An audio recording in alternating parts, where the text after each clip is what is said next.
Look, everything I do is based on three principles. It's based on the principles of understanding, accepting, and embracing ourselves. And when we do that, we create what I call a centered self.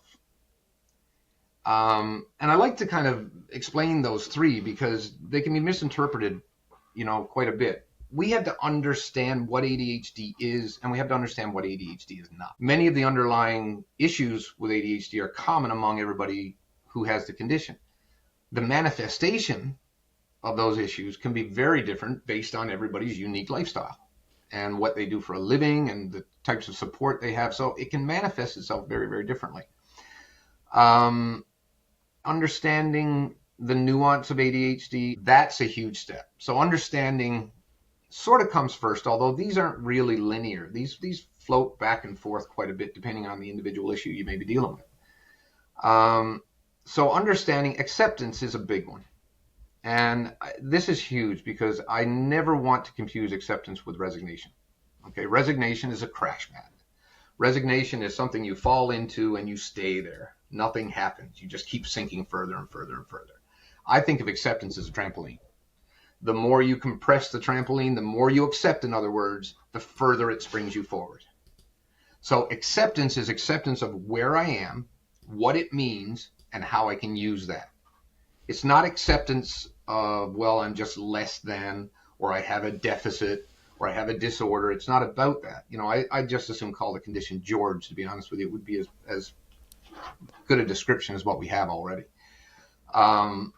So I think what I try to do is help them, instead of trying to push against themselves, which is what they've done most of their life.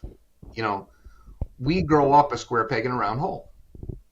And that square peg in the round hole is really demonstrated to us throughout our life.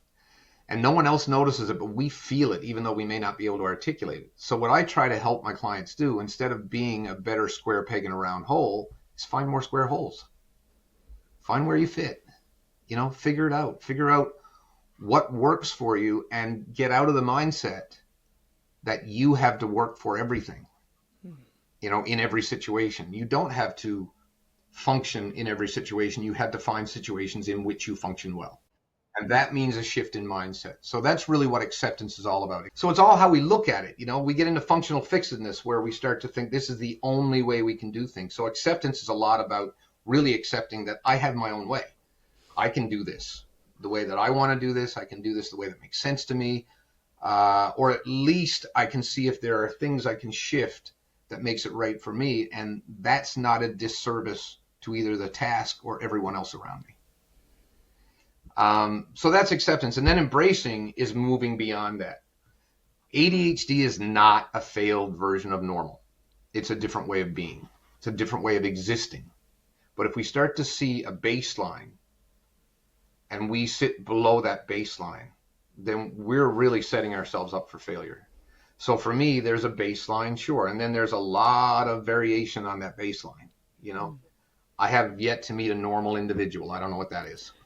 I don't know if that exists. I'm sure there are typical, we talk about neurotypical people. But then again, if the world was 100% occupied by neurotypical people, I also think of an awful lot of innovations that we would never have.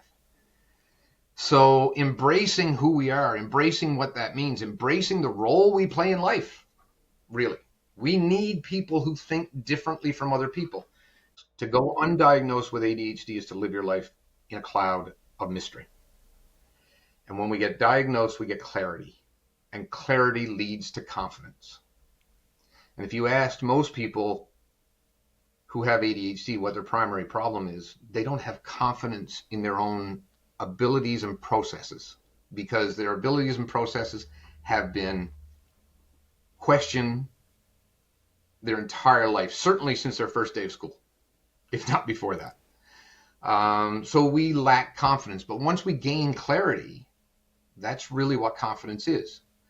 What it has meant for them, because if I look back at my life, a lot of the things that I did and accomplished in my life now I see were because of my ADHD, not in spite of it. I just didn't understand that at the time.